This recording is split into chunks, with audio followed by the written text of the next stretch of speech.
Dipali চিটিংস and creativity. তোমরা সবাই কেমন আছো? নিশ্চয়ই খুব খুব ভালো আছো। আর বর্ষাকাল তো এসেই গেছে, অতএব এবার আমরা ভালোই থাকবো, কেননা গরম আর অতটা নেই। তো আমিও মোটামুটি ভালোই আছি। তো দেখো আবার একটা সেই রেসিপি নিয়ে তোমাদের কাছে চলে এসেছি। তো এটাও কিন্তু ছোট্ট একটা ভিডিও হবে, তোমরা কিন্তু অবশ্যই শেষ অবধি দেখো। আর পুরনো বন্ধুদের অসংখ্য ধন্যবাদ আমার সঙ্গে থাকার জন্য। তোমরা এইভাবে আমার সঙ্গে থেকো, আমিও তোমাদের সঙ্গে আছি। আর নতুন বন্ধুদের বলছি, যারা আমার চ্যানেলটা প্লিজ করতে চাচ্ছ তারা আমার চ্যানেলটাকে সাবস্ক্রাইব করে দেখে দিও, আর বেল আইকনটা অবশ্যই ক্লিক করে দিও, যাতে আমার ভিডিওগুলো দেওয়ার সময় তার নোটিফিকেশান তোমাদের কাছে চলে যায়। তোমরা আমার সঙ্গে থাকো, আমি তোমাদের সঙ্গে আছি। তো দেখো আজকে যে রেসিপিটা নিয়ে চলে এসেছি সেইটারই আনাজগুলো আমি করবো। তো এটা হচ্ছে মানে এই যে দেখো নোটে শাক, এই যে নোটে শাক আমি বেছে নিয়েছি, তোমাদের দাদাভাই এনেছিল বাজার থেকে, 2 দিন হয়ে গেলো ফ্রিজে ছিল নোটে শাক। আর এই যে দেখছো কুমড়ো, এই কুমড়ো আর নোটে শাক দিয়ে একটা কাতলা মাছের মাথা আছে, ওই মাথাটা দিয়ে আমি একটা সবজি রান্না করবো। তো সেটাই আমি তোমাদের সঙ্গে শেয়ার করবো। তোমরা আমি যেমন করি সেভাবেই দেখাবো। আর অবশ্যই কিন্তু একটা লাইক দিয়ে দেখা শুরু করো, আর কেউ স্কিপ করো না, যেহেতু ভিডিওটা ছোটো, পুরোটাই দেখো। আর একটা মিষ্টি কমেন্ট করো, কমেন্ট করতে আমার খুবই ভালো লাগে। আর এটা বন্ধুদের সঙ্গে শেয়ার করো, যাতে বন্ধুরাও বানিয়ে খেতে পারে। আর এটা খেতেও খুব দুর্দান্ত হয়, তোমরাও কিন্তু বানিয়ে খেও। তো ঠিক আছে, চলো আর বক করবো না, এবার আমি আনাজ কোটায় চলে যাচ্ছি, সেটা থেকে এই ভিডিওটা শুরু করছি। তোমরা আমার সঙ্গে থাকো, ঠিক আছে? চলো।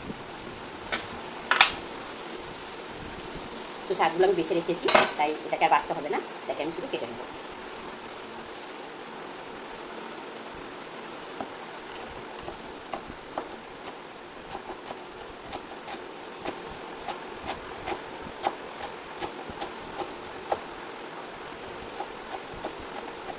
তোমরা সবাই জানো আমার পায়ে ব্যথা, তাই আমি নিচে বসে মানে শুকনো কাটতে পারি না। শুকনোটা বেশিরভাগ আমার মেয়ে কেটে দেয়, আমিও কাটি, মেয়েও কাটে। তো বাড়িতে নেই, তো নেই এখন, আমি আর তোমাদের দাদা ভাই আছি, তো একটু কাজে গেছে।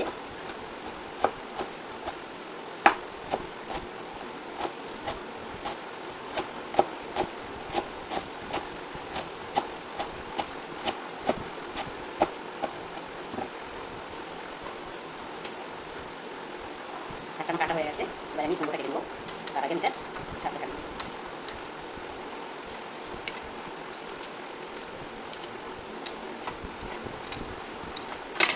শাকটা খুবই পাতলা ছিল, তাই বেশি বড় বড় করে কাটবো না। শাক তো তাড়াতাড়ি সিদ্ধ হয়ে যাবে, তাই কুমড়োটাও তাই তাড়াতাড়ি সিদ্ধ হয়ে যায়।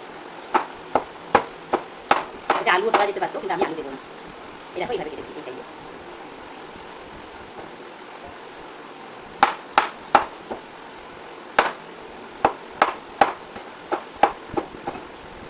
ব্যাস, আমার পুরো কমপ্লিট কিছু কেটে নিয়েছি, এবারে আমি রান্না করে আসবো। বন্ধুরা এই যে শাক আর কুমড়োটা আমি কেটে নিয়েছি, এটা এই যে মাছ আর মাছের তেল আছে, এটা দিয়ে আমি রান্না করব।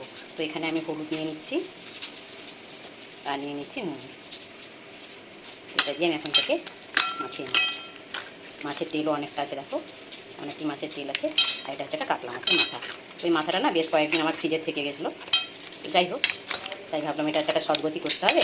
তাই শাকগুলো যখন আছে ভাবলাম তাহলে মাছ, আর প্রথমে ভেবেছিলাম শাক দিয়ে মানে এই মাছের তেল আর মাছের মাথা দিয়ে রান্না করবো। পরে দেখলাম তোমাদের দাদাভাই যখন কুমড়োটা নিয়ে এসেছিলাম, আমি একটু কুমড়োও দিয়ে দিই, তার নিচে খেতেও খুব ভালো হবে। তাই কুমড়ো আর শাক দিয়ে মাছের মাথা দিয়ে একটা এবারে আমি চলো মাছের তেল আর মাছের মাথাটা দিয়ে যাবো।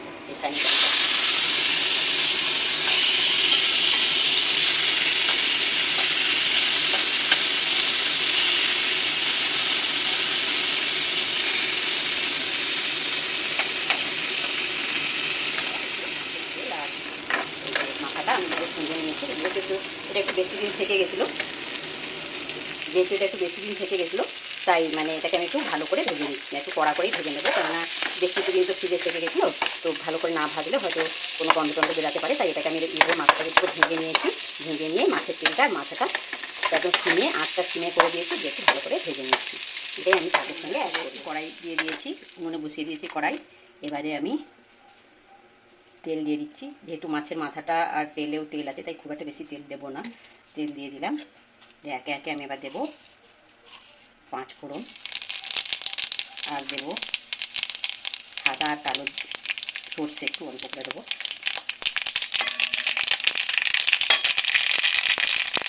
দেবো পেঁয়াজ কুচি,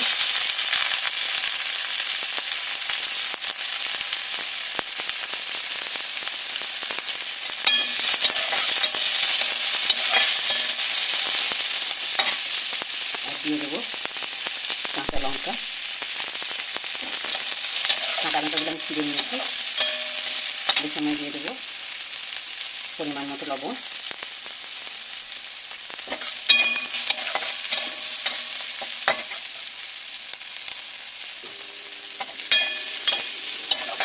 যেটাকে আমি একটু লাল করে ভেজে নেব। দেখো বন্ধুরা, এটা আমার লাল করে ভাজা হয়ে গেছে। এবারে দেখো এই যে আমি কুমড়ো আর শাকটা দিতে পেরেছি,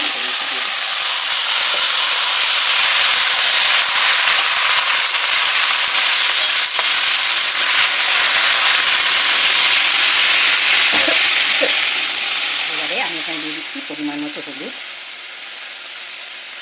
আর দেবো অল্প একটু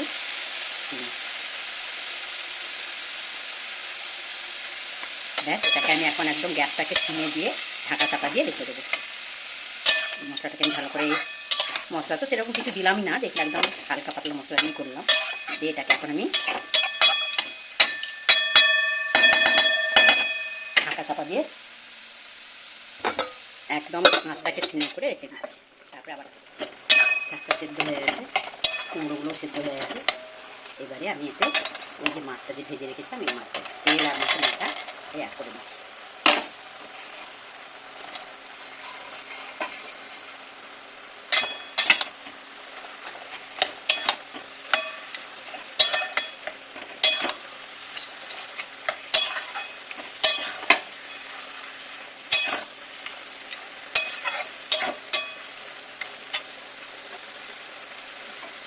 এই মুহূর্তে আমি একটু এখানে কাঁচা তেল অ্যাড করব।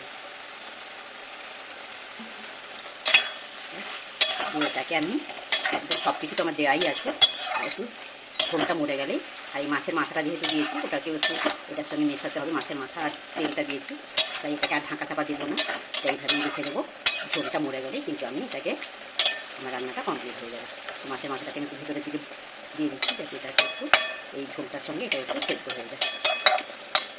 আমার যেন মনে হয় শাক রান্না বা কোনো রান্নাতে মাছের মাথা বা মাছের তেল দিয়ে যদি করা হয়, সেটা পরে দিলে না ভালো হয়। কেননা আগে দিয়ে দিলে, প্রথম থেকেই দিয়ে দিলে, চিংড়ি মাছ বাদ দিয়ে বলছি, চিংড়ি মাছটা ঠিক আছে প্রথম থেকে দিয়ে দিলেও তার স্বাদটা ঠিক আছে, কিন্তু অন্য মাছ দিলে না আমার যেন মনে হয় কেন আস্তে গন্ধ এসে যায়, নাকি জানি না। অবশ্যই তোমরা তো অনেকেই করো, নিশ্চয়ই তোমাদের ভালো লাগে তাই করো, কিন্তু আমার না আগে থেকে যদি ওই মাছের মাথাটা বা কিছুটা ওই শাকটা রান্না করার প্রথম থেকে দিয়ে দিই, তাহলে যেন মনে হয় একটু আস্তে গন্ধ আসে।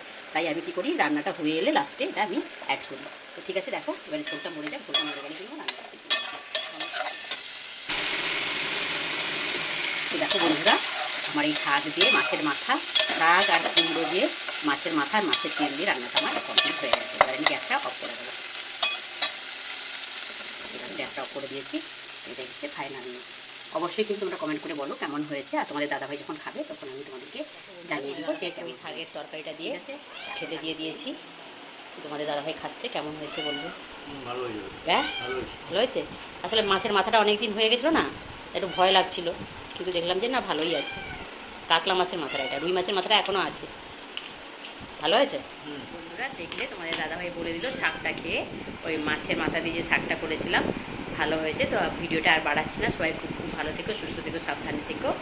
Good afternoon, by.